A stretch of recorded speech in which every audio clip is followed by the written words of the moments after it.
তাহলে মা মা তুমি আমাকে হাসি মুখে বিদায় দাও মা। শোনো, ওই সানুবান্দার ঘাটে আমি তোমাকে কিছুতেই যেতে দিব না। কেন মা? কেন যেতে দিব না শুনতে চাচ্ছ? হ্যাঁ তোমার তো আরো 6টি ভাই ছিল, তোমার বাবার সঙ্গে গিয়েছিল 12টি বছরের জন্য। কি হয়েছে? তাই তুমি আমার একমাত্র সন্তান, আমি তোমাকে কোথাও যেতে দিব মা না। হ্যাঁ বলো। আমি এখন বড় হয়েছি তো। বড় হয়েছো, আমি তোমাকে কোথাও যেতে দেব না। দাও না মা। না। জন্টু দা দাদা এখন কিছুতেই মা যার রাজি হচ্ছে না, কারণ তুমি এমন আবুল তাবুল বলেছ। দাদা আমি জানি মা কেড়ে যাবার দিব না। কি কারণে?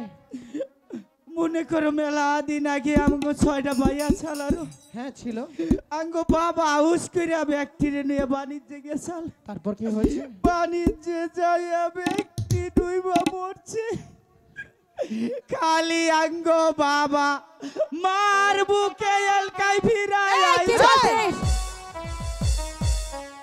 এসব কি বলছো তুমি? এভাবে বললে মা কিছুতেই রাজি হবে না। এখন কোন উপায়ে মাকে রাজি করানো যায় সে একটা বুদ্ধি বের করো। এক কাম কর। কি করব? তুমি না বালা বালা গান জানো? হ্যাঁ এটা মারে সুরে সুরে গান শোনাও জানাতে। তাহলে তুমি আমার সাথে থাকবে, ঠিক আছে? আমি আছি। মা মা বলো। যেতে দেবে না মা? না। দাও না মা। আমি তো বলেছি যেতে দিব না। মা মা দাও না মা। দাও না মা। না না না।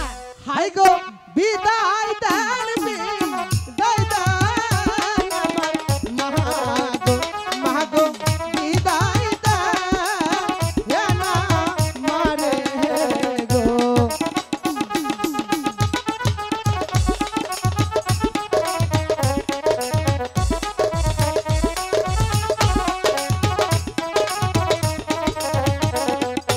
হাই গো এখন যাবো ফিরে না গো আগো মা গো বিদায় দেন না মারে গো।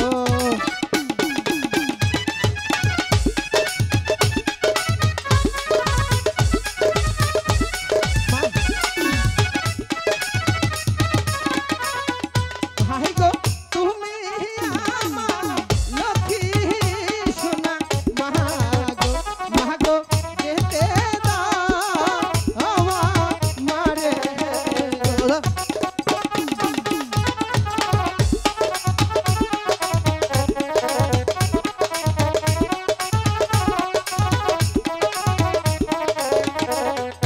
হাই গো হাসি মুখে বিদায় না গো দিলে মা গো যাবো মা আজ তো নিতে গো।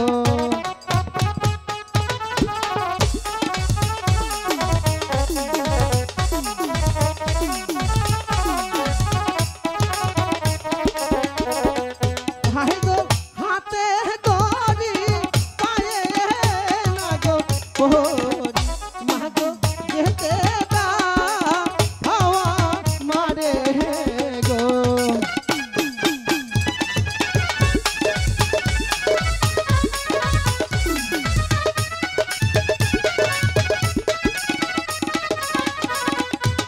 মা মা বলো। যেতে দাও না মা। দিন না যাবার দিন গে। মা দাও না যাবার। মা শোনো, যেতে আমি দিতে পারি একটি শর্তে। কি শর্ত?